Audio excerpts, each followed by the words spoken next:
All of you. In this tutorial we are going to study about primary key, alternate key, foreign key and super key. Let us start with primary key.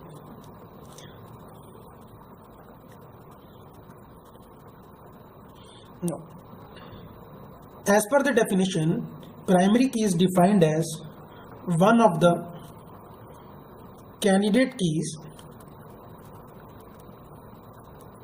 which has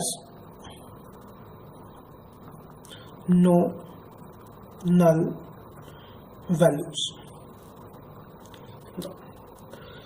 There are two important things as per the definition. One is candidate key and one is no null value. Now, for the definition of candidate key, please refer to my previous video. Let's discuss about what null is. Null is basically unknown. Therefore, primary key is one of the candidate keys which has no unknown values. Okay, let's take an example for primary key. Let's consider table 4. There are basically 3 attributes and 4 tuples. We are able to clearly see that SID has the entries 1, 2, 3 and 4. Now, all the entries in this are unique. In this column are unique. And we are able to recognize each tuple separately with the help of entries of SID alone. Hence, SID is the candidate key.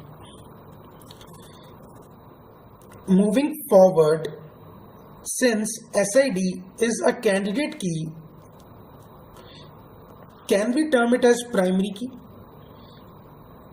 The candidate key which has no null value is a primary key.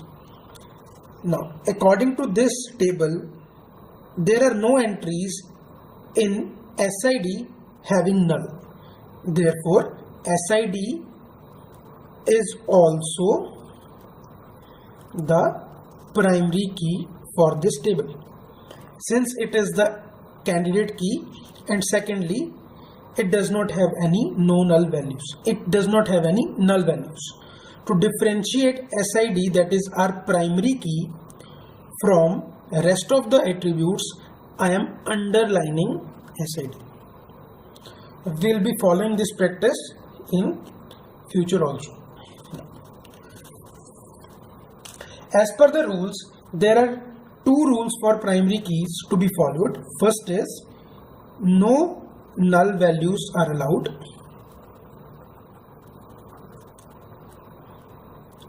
Second, for a given table, at most one primary key is allowed. That means for a given table, at max only one primary key is allowed. There can be no such table which has more than 1 or 2 or 3 primary keys. The next part is alternate keys.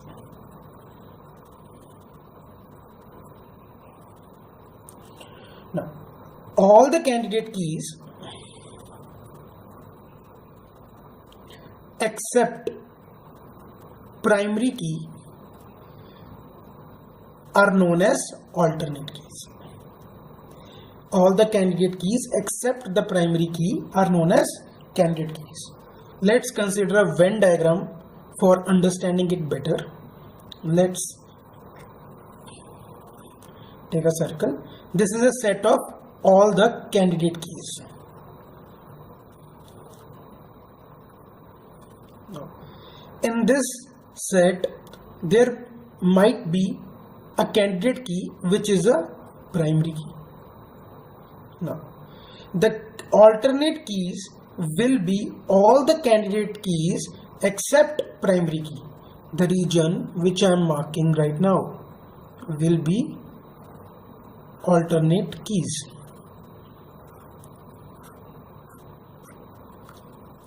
These are all alternate keys. Now, there are basically two rules again for alternate keys to be followed, that null values are allowed,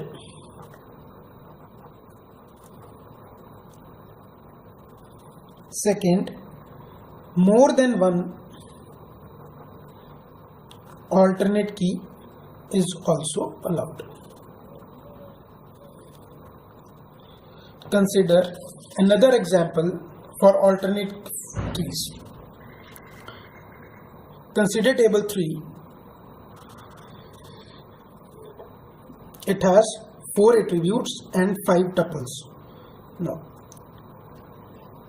in this table, SID is able to identify each record uniquely, and it does not have any null value.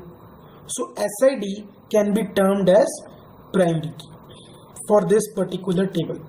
Similarly, bank account has all the values unique in this particular table.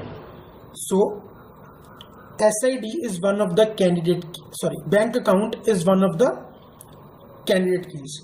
Also, bank account does not have any null values, so it can be the primary key. But as per our rule of primary keys, for a given table, at most one primary key is allowed. It can be either SID or bank account. Now, for this table, let me mark SID as our primary key. So I am underlining SID. SID is the primary key. Let's identify all the candidate keys in this particular table. Primary key is a type of candidate key. Therefore,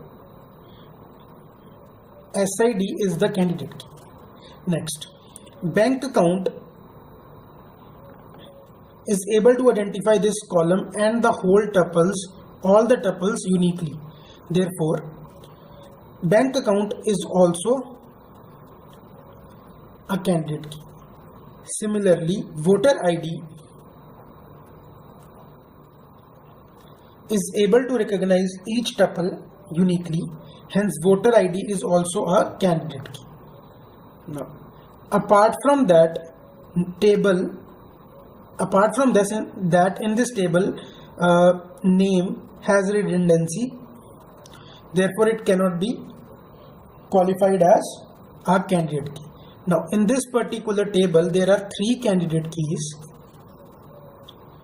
and out of these 3, one is the primary key.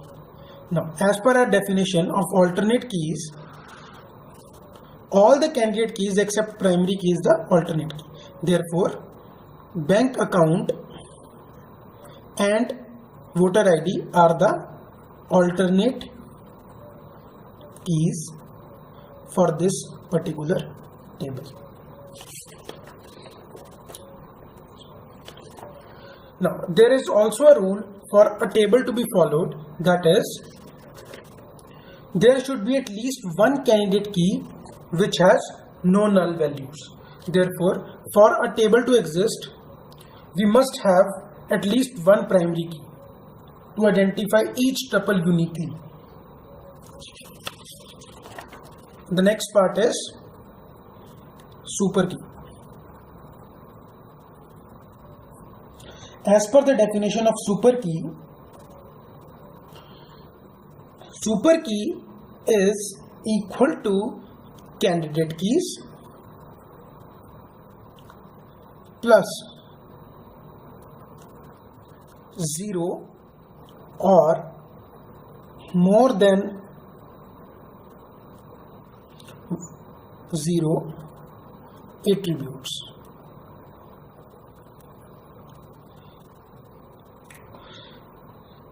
We will discuss about this in the next lecture. Thank you so much for watching.